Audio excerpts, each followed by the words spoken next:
Mulai ya. Assalamualaikum warahmatullahi wabarakatuh. Waalaikumsalam warahmatullahi wabarakatuh. Bagaimana kabarnya hari ini? Alhamdulillah luar biasa. Allahu Akbar. Ada yang masuk? Ada. Malang. Ya. Oke. Hari ini kita akan mempelajari mengenai perilaku NU di bidang syariah dan di bidang tasawuf. Nah, kemarin saya sudah memberikan tugas dan bagi masing-masing kelompok ya. Sekarang saya minta tolong duduknya sesuai dengan kelompoknya masing-masing. Kelompok 1, 2, 3, 4.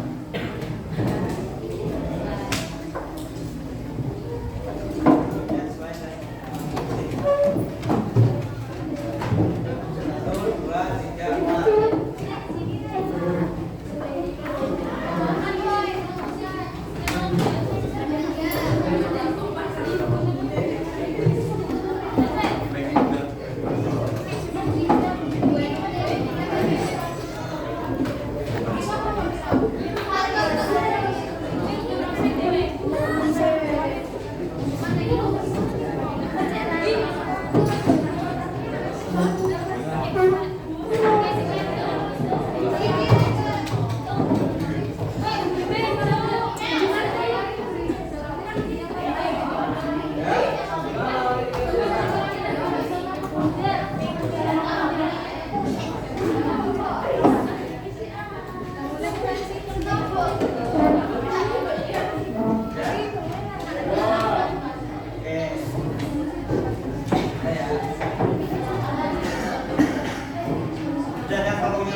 Presentasi hasil diskusi kalian. Presentasi di depan, jangan lupa menggunakan masing-masing ya. Oke, harus dikreasikan sendiri-sendiri, oke? Terus dijelaskan sesuai yang sudah saya beri kemarin. Ada kelompok 1 dengan penjelasan Imam Hanafi, terus Imam Maliki, Imam Syafi'i kembali dijelaskan secara rinci. Terus ada yang bertanya minimal 2 ya. Oke, silakan yang dapat jabatan nomor 1 masuk ke depan, sampaikan apa yang kalian lakukan.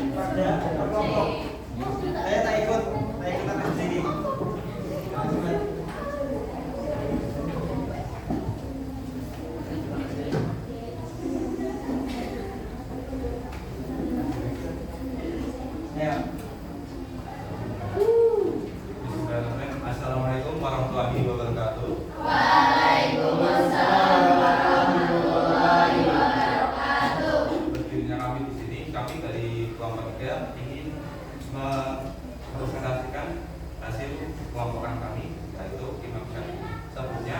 Sebelum kita presentasikan, mari kita speaking dulu ya. Kepada kami, saya silakan. Bridgingnya nanti kita bisa tatap-tatapan sama teman sebelahnya.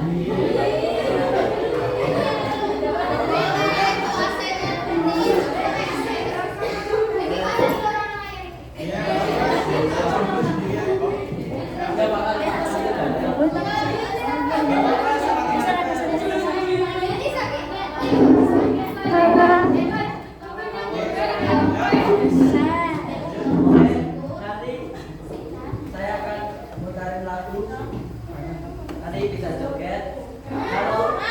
Kalau lagunya berhenti, nanti tunjukin wajah dan kocak kalian.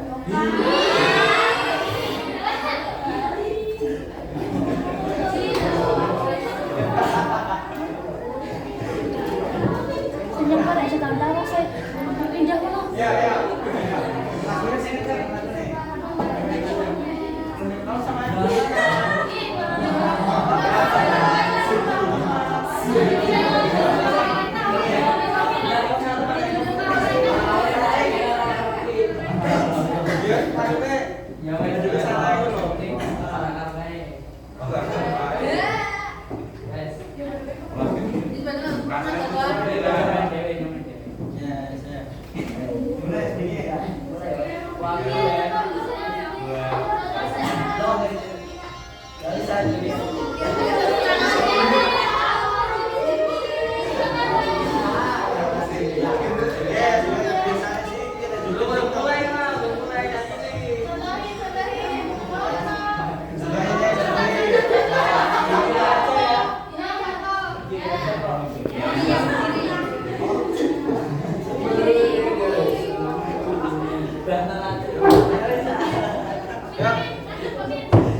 Bismillahirrahmanirrahim.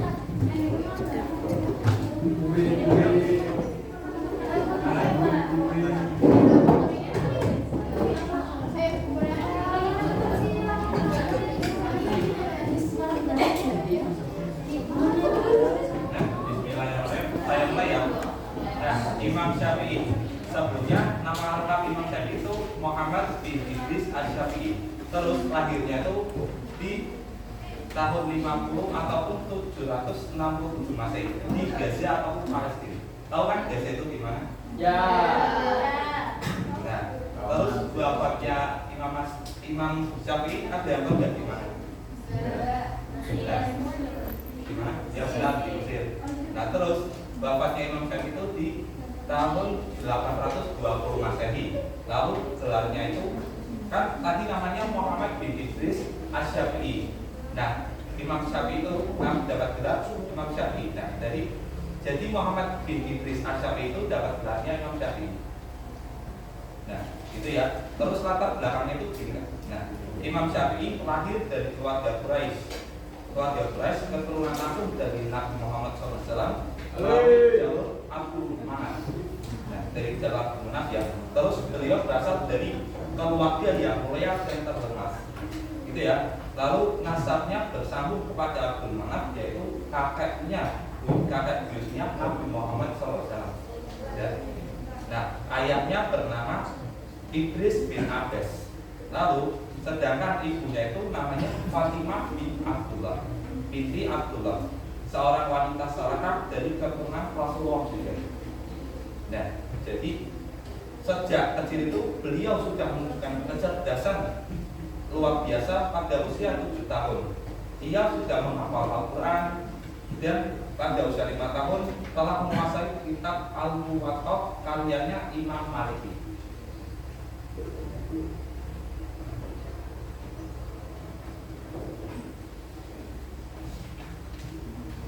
Imam Syafi'i juga dikenal sebagai penyusun sistem metodologi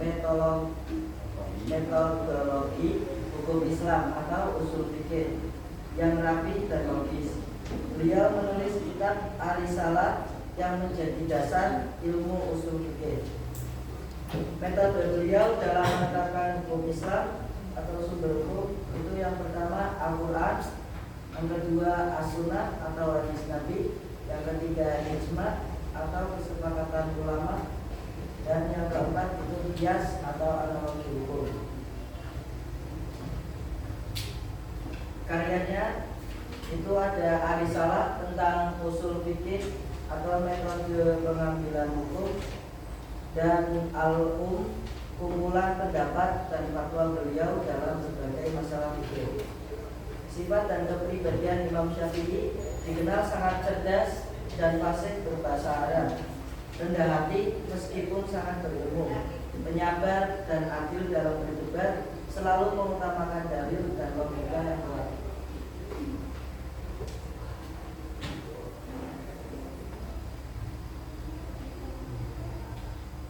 Imam Syafi'i, Imam Maliki bin Anas, pendiri Mushaf Maliki. Muslim bin Khalid Az-Zarzi, Mufti Mekah. Muslim bin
saya tambahin sedikit ya. Untuk penyebaran Imam Syafi'i itu, mazhab Syafi'i itu ada di Mesir, Suriah, Yaman, Indonesia, Malaysia, Mekah, Arab Selatan, Bahrain, Afrika Timur, dan Asia. Itu ya. Lalu ada tambahan enggak? Ya, mungkin kemudian presentasi dari kami. Mohon maaf. Nah, terus jadi kita memasuki sesi tanya jawab. Silakan jika tidak berkenan ingin bertanya, kami persilakan. Silakan. Wassalam. Minimal. Tanya.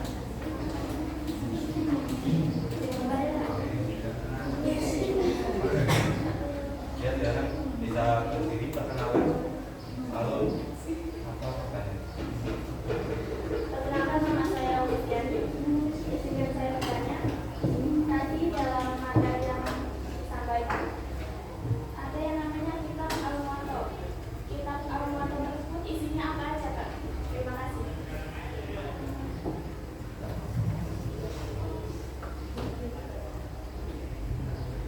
Ya, ada lagi. Satu lagi.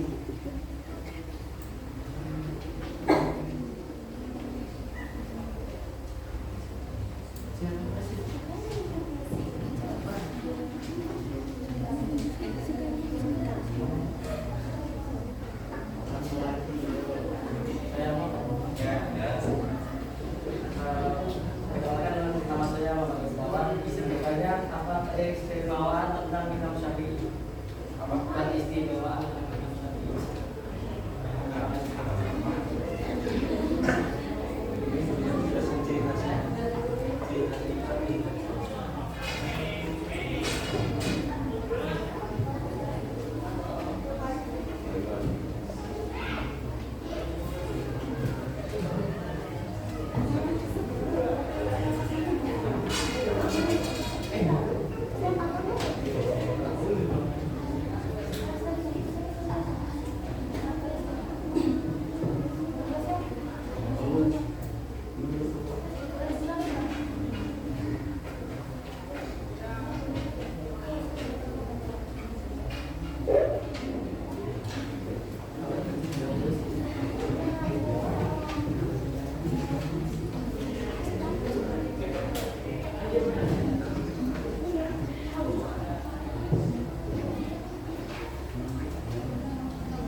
Bismillahirrahmanirrahim. Saya menjawab dari pertanyaan Pak ya. Tadi kita Al-Muwatta ya. Al-Muwatta atau apa? Ya. Al-Muwatta ya. Ya, sebetulnya kita Al-Muwatta itu bukan karangan Imam Syafi'i ya, tapi karangan Imam Maliki. Nah, untuk isinya itu adalah hadis-hadis sahih. Sebelum adanya kitab hadis Bukhari dan Muslim. Ya, itu ada apa kurang jelas atau gimana? Silakan yang mau bertanya. Ya, Sudah jelas ya?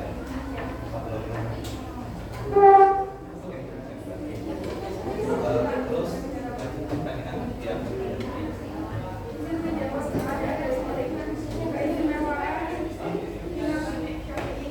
Dia sangat cerdas, pasti berbahasa Arab, terdamping, menjaga ada dan juga tahu mengamalkan dalam kehidupan yang luas.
Bagaimana metode Imam Syafi'i dalam menetapkan?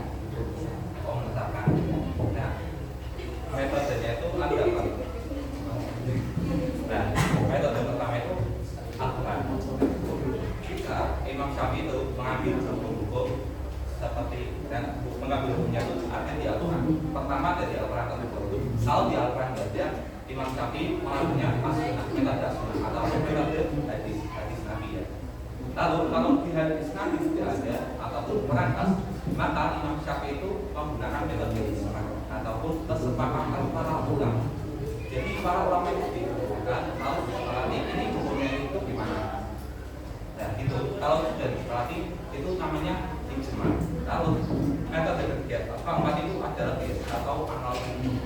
Oke, teruskan apakah ada yang ditanyakan? Surat kata kalau sudah jelas.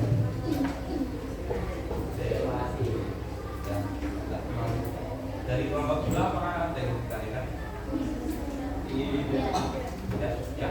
Kalau nggak ada, kami tunggu diri. Mungkin seterusnya presentasi dari kami kurang lebih yang mana. Apabila banyak itu pada yang terang-terang mengatakan wabillahi taufiq wassalamualaikum warahmatullahi wabarakatuh.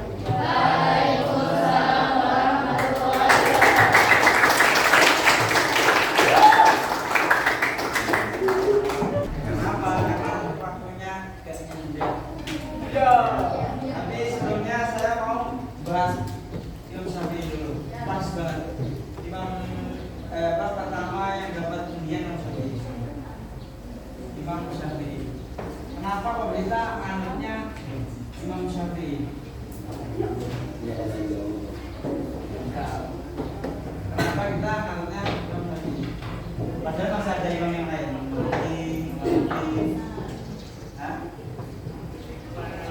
Karena Imam Syafi'i itu terkenal dalam pendapat yang moderat. Syafi'i itu pendapatnya moderat. Kayak contohnya ketika Imam Syafi'i berdebat dengan gurunya yang lainnya. Sistem debat itu dibolehkan saja karena ilmu. Ketika Imam Syafi'i berdebat dengan gurunya yang perkara rezeki. Jadi ketika pada suatu ketika Imam Syafi'i itu berdebat mengenai rezeki itu diraih dari Allah atau rezeki itu datang sendiri, dalam sendiri atau rezeki itu didapatkan dengan jerih payahnya. Nah, suatu ketika Imam Syafi'i berdebat, Imam Syafi'i itu berpendapat bahwa rezeki itu didapat karena usaha seseorang. Kalau nggak berusaha, nggak ada rezeki. Ya, betul kan? Ya. Pernah dengar cerita itu kan? Nah, dan Imam Maliki pun berpendapat berbeda dengan Imam Syafi'i. Imam Maliki berpendapat bahwa rezeki itu, ya kalau kita bilang dengan Allah, kan insya Allah rezekinya dengan Allah. Lalu dibuktikan dengan peristiwa masing-masing dari masing-masing. Di mana Imam Maliki, Imam Syafi'i mengerti rezeki itu dari hasil jerih payahnya sendiri. Ketika Syafi'i menanam anggur, terus ya dapat hasilnya ya anggur dan bisa menyenangkan. Nah, ketika dibawa ke Imam Maliki, Imam Syafi'i kayak gini. Ya Imam, ini bukti bahwa pendapat saya berhasil, pendapat saya benar. Kalau rezeki itu saya dapat dari si payah sendiri. Jadi kita ya saya makan sendiri. Terus itu Imam Maliki ngasih anggur ke Imam Maliki. Imam Syafi'i ngasih anggur ke Imam Maliki. Setelah itu kan Imam Maliki ketawa dong. Imam Maliki ketawa dong. Nah ini sebenarnya impression dari saya. Pendapat saya kalau mendekat dengan Allah sedikit bukan sendiri. Terus sebenarnya Imam Syafi'i apa hubungannya dengan modern? Nah, ketika pendapat Imam Syafi'i itu disandingkan dengan pendapat orang lain, pendapat Imam Syafi'i itu legowo. beliau punya pendapat sendiri. Beliau juga orangnya alim, juga ya ahli ilmu lah. Maka dari itu kita kebanyakan di Indonesia itu menganut mazhab Imam Syafi'i. Terus tadi sebenarnya saya pengen perkelompok itu menjelaskan ciri khas dari ajaran imam masing-masing.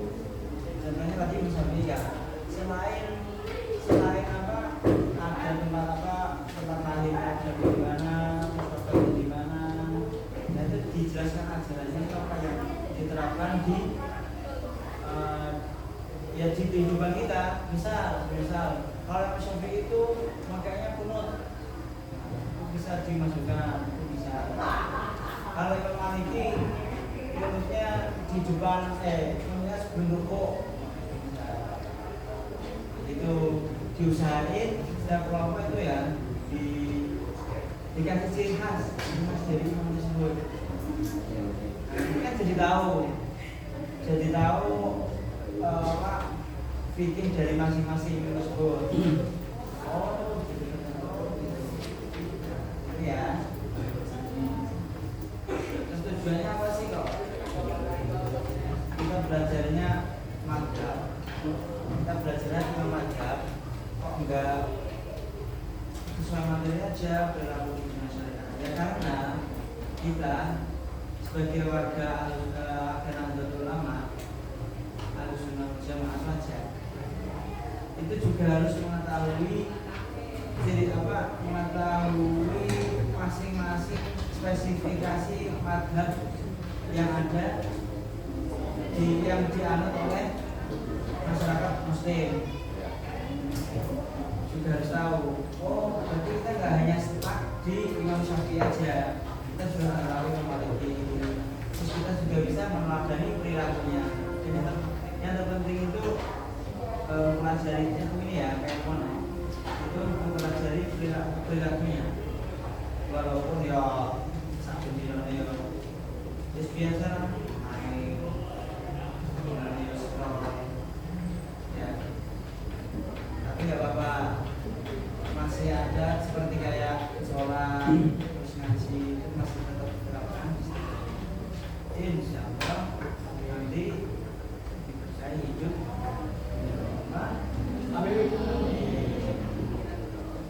Nah untuk kelompok yang lainnya majunya di depan ya dipersiapkan lagi. Ini ada ciri khasnya, saya pengen ada ciri khasnya. Kayak misalnya Imam Maliki, ciri khasnya itu kayak kemarin yang akan kasih tahu, nggak pakai kalau sholat nggak sedekap amin. Coba kalian lihat fenomena itu di Mesir. Kalau sholat gini, kayak apa? Siap gerak, proses siap gerak itu ya, banyak itu di Mesir. Nah, saya pengen tahu ciri khas dari masing-masing imam. Oke?